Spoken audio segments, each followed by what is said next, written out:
Gua akhir-akhir ini lagi mulai coba buat disiplin olahraga lagi nih. Dan gua jadi penasaran sama experience pakai smartwatch karena emang sebelumnya gua tuh pakai jam tangan konvensional yang emang fungsinya cuma nunjukin jam aja. Nah, gue jadi research dan nemu smartwatch yang kayaknya cocok nih buat gue dan orang-orang kayak gue yang baru aja mau mulai pakai smartwatch. Karena harganya affordable banget di 300 ribuan aja. Namanya Halo Solar Neo. Dan dengan harga segitu, apa sih yang ditawarin? Bakalan gue spill di video ini, tapi bisa kali subscribe channel Best Indotech dulu. Nah, kalau udah kita lanjut.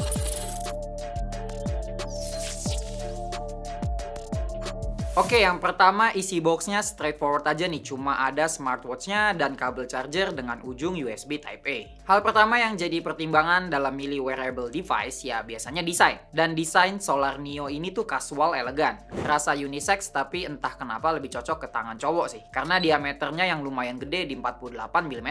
Walau dimensinya sih nggak gitu bulky ya, dengan ketebalan di 11,5 mm.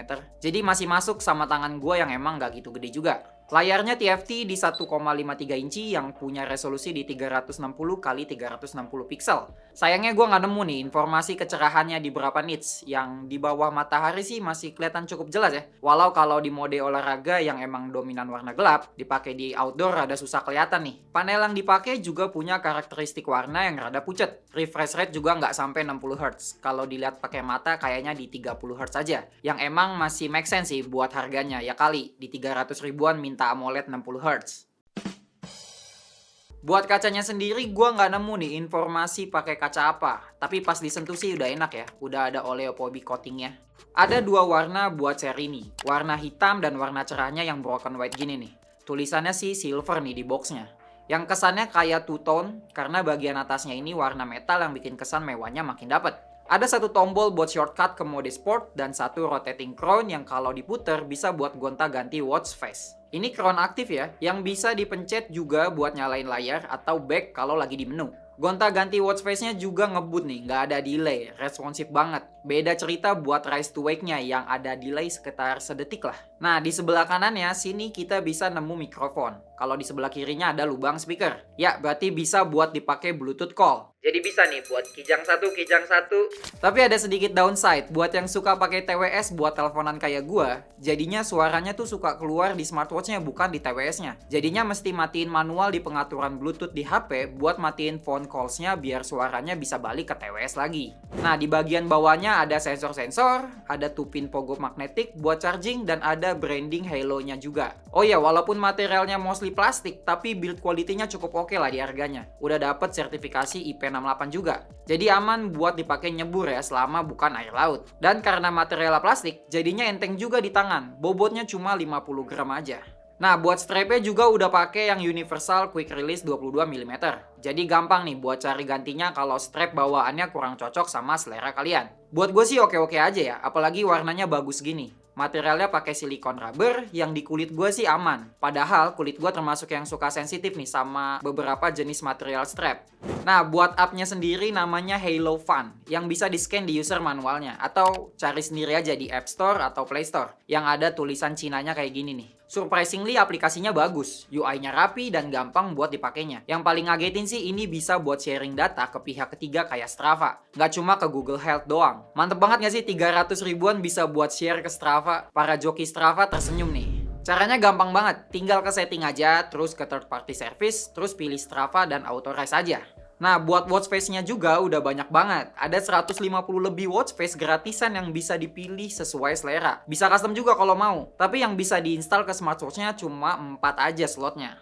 UI-nya cukup straightforward, tarik dari atas gini buat keluarin quick setting yang ada 2 layer nih. Nggak bisa di-customize tapi udah cukup lah. Yang diperluin udah ada semua di situ. Yang paling gue suka langsung bisa aktifin Do Not Disturb langsung dari sini. Jadi pas mau fokus kerja gampang banget buat matiin semua distraksi. Tarik dari bawah untuk notification tray. Oh iya, notifikasi ini bisa dari aplikasi apa aja ya. Bisa kita pilih di message notice. Gue sih cuma pakai buat notif dari WhatsApp sama IG aja, biar nggak kebanyakan. Oh iya, monitoring notifikasinya juga real time ya, karena udah pakai Bluetooth 5 titik juga, jadinya nggak ada delay sama sekali. Swipe dari kanan buat ke widget yang bisa ditambahin juga widgetnya. Kalau di swipe terus bisa nembus sampai ke edit card yang akses cepetnya bisa dari swipe kiri. Format timnya juga bisa dipilih nih di setting yang ada 6 pilihannya. Gua sih suka yang list aja nih, biar lebih gampang milihnya. Tapi yang grid keren juga. Nah, buat sensornya udah cukup lengkap lah di price range segini, bisa pantau detak jantung, kandungan oksigen dalam darah, kadar stres, female health buat yang cewek-cewek, dan sampai monitoring tidur juga ada. Mode olahraga di smartwatch ini sampai 127 mode, yang saking banyaknya nggak perlu gue sebutin satu-satu, biar videonya nggak jadi film pendek anak IKJ. Bisa atur goal juga yang bisa ditentuin by distance, duration, calories, steps, tergantung olahraganya apa. Karena beda-beda goal yang tersedia di tiap olahraganya. Ada juga pengaturan buat monitor maksimal detak jantung. Biar ada peringatannya, bakalan kepake banget nih buat yang sering olahraga berat, kayak sepeda atau lari. Oh ya, ada beberapa fitur yang menurut gue keren dan layak di-mention. Kayak di watch ini tuh built-in kalkulator yang awalnya gue mikir siapa sih yang mau pakai kalkulator di layar kecil gini. Ternyata pas kebetulan ada momennya mesti ngitung belanjaan dan gue pakai. Ternyata usable loh di dunia nyata. Watch ini juga bisa jadi wireless shutter buat foto. Ini menarik sih, tapi kayak kurang maksimal aja karena cuma bisa pakai aplikasi kamera dari Halo Phone-nya aja, bukan aplikasi kamera bawaan. Padahal pasti lebih kepake kalau mau foto pakai tripod. Baterai di smartwatch ini tuh 300 mAh yang cukup buat 7 hari penggunaan normal. Bahkan bisa survive 30 hari dengan basic mode sesuai klaimnya. Pemakaian gue sih dari Jumat siang sampai Senin pagi masih sisa 40%. Berarti 2,5 hari habis 60%-an. Jadi di real world usage cukup pede lah, bisa survive 5 harian dengan penggunaan gua. Chargingnya aja nih yang cukup lama, dari baterai 10% sampai ke 100% perlu waktu 2 jam 17 menit. Tapi karena baterainya awet jadi aman lah, nggak perlu sering-sering ngecharge. Oke, jadi experience gua selama nyobain smartwatch ini, menurut gua ya ini smartwatch yang worth it banget ya. Apalagi buat harganya yang 300 ribuan aja. Kayaknya sulit nih nyari kompetitornya. Ekspektasi gue waktu tahu harganya tuh emang nggak gimana-gimana ya, tapi ternyata cukup bikin gue consider buat pindah ke smartwatch secara permanen. Apalagi Halo Solar Neo ini sensornya lengkap, bisa banget jadi acuan untuk baca kondisi tubuh. Fiturnya segudang, baterainya awet, yang paling bisa yang gue note ya getar notifnya cukup annoying ya, makanya gue atur ke soft aja buat ngurangin suara dengungannya.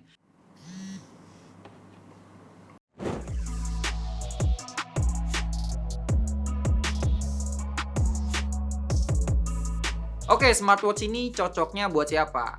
Menurut gue sih buat user jam tangan analog atau konvensional yang pengen nyobain smartwatch. Pas banget buat jadiin Solar Neo ini starting item. Karena nggak pengen invest duit yang kegedean buat wearable device yang belum tentu cocok juga nih sama habit.